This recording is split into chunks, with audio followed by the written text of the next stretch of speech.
ये जितने लोगों के नाम लिए इन्होंने, नजीब जंग का नाम लिया और पता नहीं किन किन का नाम लिया, इसमें से 90% जो भी नाम लिए हैं वो सब आरएसएस के वर्कर हैं और वक्तन फवक्तन वो मोहन भागवत जी के कुरैशी चरणों में साहब भी जाके। हैं, नजीब हाँ, जंग भी हैं, 90, हिदायतुल्लाह नजीब साहब जंग भी हैं। 100%, कुरैशी साहब 100%। वो तो ईवीएम के लिए भी आरएसएस के कहने पे ही तो उसको मुद्दे को भटका रहे हैं कुरैशी साहब। ये सब आरएसएस के लोग हैं। अब आप आगे तो सुनिए। फिर इनको आने मत दीजिए ना। हाँ ठीक है। नहीं, मैं कैसे रोकूं? भारत के मैं कोई आरएसएस का व्यक्ति थोड़ी हूं जो किसी को जबरदस्ती रोकूंगा। ये तो भारत के संविधान ने सबको ताकत दी है। एक और है हमारे अरशद मदनी साहब, उनसे आरएसएस के लोगों ने क्या कहलवाया कि हम मनु के चरणों में सर झुकाते हैं और सबसे कहते हैं आओ मनु के मदनी चरणों में सर साहब झुकाओ। जमीयते उलेमा हिंद की बैठक कर लेते हैं बिहार में जा करके और हजारों हजार की तादाद में लोग आते हैं। वो अब कहते यही हैं कि बात मैंने मुल्क में आपको मना हालात की थी ठीक ना, करने हैं तो ये फिर देख सरकार को लीजिए। ठीक से चलना होगा। मैं इनके बीच में नहीं बोलता, यही चाल चरित्र और चेहरा है। और आप अगर इसे इंश्योर नहीं करेंगे तो आपको फिर मैं बताऊंगा कि आप खुद एक टीवी नहीं, एक आरएसएस की एक विंग हो। इनको बोलिए मेरी बात सुने, वरना बाय बाय। नहीं मैं नहीं, इनकी बात सुन रहा हूं आप ना अपनी सारी। बात रखिए। मैंने ये मैंने नहीं अपनी तरफ से चलेगा, कहा था आपसे। ये मेरे साथ नहीं चलेगा। मैं कोई आरएसएस से डरने वाला व्यक्ति नहीं हूं। नहीं प्राचा साहब, वो अश्विनी उपाध्याय की आवाज नहीं थी, ये मैंने आपसे पूछा दूसरों था के कि साथ चलेगा जो आप भी हो। मैं किसी की शक्ल देख के बात नहीं करता। आप मैं जो अपनी बात करता हूं, रखिए, अपनी ये बात मेरे रखिए। बीच में नहीं बोलेंगे, ये ध्यान से सुन नहीं लें। बोल रहा, वो नहीं बोल रहा, मेरी आवाज थी, बोलिए आप। हाँ, जब मैं बोल रहा हूं कोई नहीं बोलेगा, इसीलिए मैं क्रिमिनल टीवी पे जाता नहीं हूं। नहीं बोलिए आप। बिल्कुल नहीं जाता, क्योंकि तथ्य होते नहीं है, फ्रॉड होता है सिर्फ। हटाओ ना इसको आप मेरे साथ तो आइए। आ गए, बस बाय हटाओ बाय। इसको बाय PFI बाय। प्राचा साहब मेरे साथ बाय आइए। बाय। हटाओ इस पीएफआई के एजेंट को, कहाँ आपने रखा हुआ है? प्राचा साहब मेरे साथ आइए। डाल दुनिया सकते हैं। अरे जितने हटाइए, भी वो लोग मेरे हैं, पास जवाब नहीं अगर है। वो सब लोग मुस्लिम विरोधी हैं, मुसलमान होने के बाद भी, तो मुसलमानों नहीं का है, RSS सबसे के बड़ा एजेंट झंडा बाजार आप ही हैं। मैंने इस कब देश कहा? में मैंने मुसलमानों की अपने खैरियत नाम आपके बगैर तो हो नहीं आ गए सकती ना है। आप अपनी असलियत पे। आ गए आप आरएसएस के स्पोक्सपर्सन बन नहीं गए। नहीं, यही आप मैं कह रहा हूं। मदनी साहब भी अगर नहीं है मुसलमान, आपको क्यों पेट में दर्द हो रहा है? अगर कुरैशी मैं साहब नहीं, मुसलमान अरे हूं। हम जानना एक चाहते हैं, मुसलमान दिखने वाले आप व्यक्ति की सर्टिफिकेट बुराई दे कर ही रहा रहे हूं। हैं, तो आप आ बताइए गए नहीं ना? कौन कौन से ये ठीक हैं। आ गए। Bye bye bye bye. नहीं नहीं प्राचा इतना ही है साहब, बस आप आपसे लोगों में। बात करना जरूरी है, आपसे बात बहुत जरूरी है। नहीं कर नहीं पाओगे ना, क्योंकि आपको मेरी बात सुननी नहीं है। नहीं, बीच मैं में सुन टालना रहा हूं, नहीं। लेकिन आप जिस और तरीके से अपनी मैं बात रख आपको रहे कुछ हैं, समझता नहीं। वो अपने जो आप में कई criminal सवाल media है, पैदा मैं कर उसे रही है। zero समझता हूं।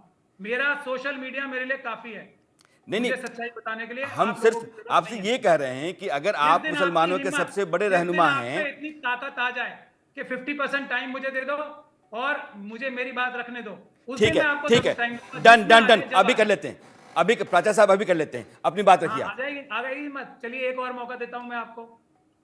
मैं वो नहीं हूं जो टीवी पे नहीं आने नहीं, के लिए आपके पैर पकड़ूंगा। मैं किसी पक्ष में नहीं बायकॉट करता हूं हूं, टेलीविजन मैं का। किसी पक्ष में नहीं हूं, मैंने सिर्फ आपके आप कहे से 100% आपको सवाल पक्ष में फेंका हैं, है। क्योंकि आप मुझे अगर बोलने नहीं एवाई दे रहे, कुरैशी डाइवर्ट कर रहे हैं। मुसलमान नहीं है, महमूद मदनी 99% मुसलमान नहीं है, अरशद 100% मदनी पक्ष मुसलमान में। नहीं है, तो फिर कौन है?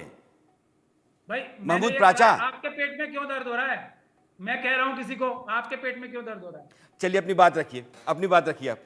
हो रहा है ना पेट में दर्द? क्योंकि नहीं, मुझे नहीं हो रहा है। RSS के लोगों के लिए बोल रहा मुझे हूं। मुझे हैरत हुई है, मुझे तथ्यों- हैरत हुई है। हाँ तो हैरत कीजिए। मैं इसीलिए तो मैं हैरत अंगेज चीजें ही तो करता हूँ। बोलिए। अब ईवीएम पे मैंने बोलिए। जो 46 पिटीशन हारे हैं, मेरी जीतनी शुरू हो गई। अब 46 पिटीशन हारे, मैं हैरत अंगेज काम ही करता अब आप ये बताइए कि जो प्रेसेस वर्शिप एक्ट है, पूछिए क्या पूछ रहे हैं, पूछिए। जो अभी जो कोर्ट के सामने मामला, सुप्रीम कोर्ट के सामने मामला, कोर्ट ने कहा है कि फिलहाल तो ठीक है, हम कहीं भी कोई भी अर्जी नहीं आएगी। इसमें आपका अपना तर्क क्या है? जैसे आपका ओपोनेंट कहता है कि ये कानून ही गलत है, तो ये कानून सही कैसे है? मैंने ये कब कहा ये कानून सही है? आप भी ये मानते हैं कि सही हालात नहीं हैं है? ऐसे। अब सुनिए कोर्ट ने क्या कहा है, पहले कोर्ट की बात बता दूं। जी तथ्यों के आधार पे बात करिए, ठंडे दिमाग से बात बोलिए आप। कीजिए। और मैं ठंडे दिमाग से अगर बात कर रहा किसी हूं। की मदद की जरूरत है 20, 25, 50, 100 लोग बुला लीजिए, लेकिन 50% टाइम मुझे दीजिए। मैंने पहले भी बोला था, बिल्कुल मदद दीजिए आप। प्राचा मैं साहब, किसी की मदद, मैं बोलूंगा ना, बोलने दीजिए। मेहमान हैं, मैं आपकी बाकायदा इज्जत करता हूं, आपके मत पास करें वक्त है इज्जत। बोलने का, आप मैं बोल आपको सकते कह रहा हूं ना, हैं, आप आपने जिरा मुझे मत फोन करके कीजिए। बुलाया है। Bye bye. मैं नहीं तो नहीं, जाना ही नहीं चाहता। आपको मैं कह रहा हूं ना कि बोलिए, मैं बोल तो बोलने कह तो रहा हूं। बीच में ना बोले, मुझे मैं बोलने दीजिए। नहीं मैं बोल रहा आपके सब हूं, सवालों आप का अपनी जवाब बात तो दूंगा। रखें, लेकिन समय सीमा होती है ना, आप रखिए अपनी बात। कितनी समय सीमा है वो भी बता दीजिए। चलिए आप 2-2.5 मिनट तक लगातार बोल लीजिए अपनी बात। ठीक है, धन्यवाद। अब 2-2.5 मिनट तक सुनिए आप हमारी। जी कोर्ट ने यह कहा है कि जब सबसे ऊपर की अदालत में कोई इशू पेंडिंग है तो निचली अदालतों के लिए यह मुनासिब नहीं है कि वो उस चीज में टांग अड़ाएं। अब वर्शिप एक्ट को जिसको इन्होंने चैलेंज किया है, गलत या सही वो तो अभी फैसला आएगा, जो भी आएगा, तो उसमें यह लिखा है कि कोई अदालत में केस नहीं डलेगा। यही फैसला कराने तो गए कि ये गलत है। तो जब सुप्रीम कोर्ट में हो रहा है तो बाकी सब जगह कोई केस कैसे डल जाएगा, यही बात तो डिसाइड होनी है। जब केस डल ही नहीं सकता और तो कोई भी केस में कोई भी ऑर्डर कैसे पास हो सकता है? इसमें क्या गलत कर दिया सुप्रीम कोर्ट ने? कुछ गलत नहीं किया। अब आगे चलते हैं। दूसरी बात कि इसमें सही और गलत क्या है। अब मैंने जैसे कहा कि सबसे बड़ा नुकसान इसमें बुद्ध समाज का हुआ है, लेकिन बात वही है ना, वहां के लोग नहीं आए तो इनको मौका मिल गया ये कहने का। तथ्यों पे बात नहीं करेंगे। तथ्य है कि जो मैं बोल रहा हूं वो साइंस है, वो तथ्य है। तथ्य है कि सबसे ज्यादा नुकसान बुद्ध समाज का हो रहा है। अब ये हालात किसने पैदा किए? आरएसएस के लोगों ने। कैसे पैदा किए? बाबरी मस्जिद के लिए जो इन्होंने कोर्ट में जो संवैधानिक पद पे रहते हुए यूपी सरकार ने एफिडेविट दिया, उसको तोड़ दिया।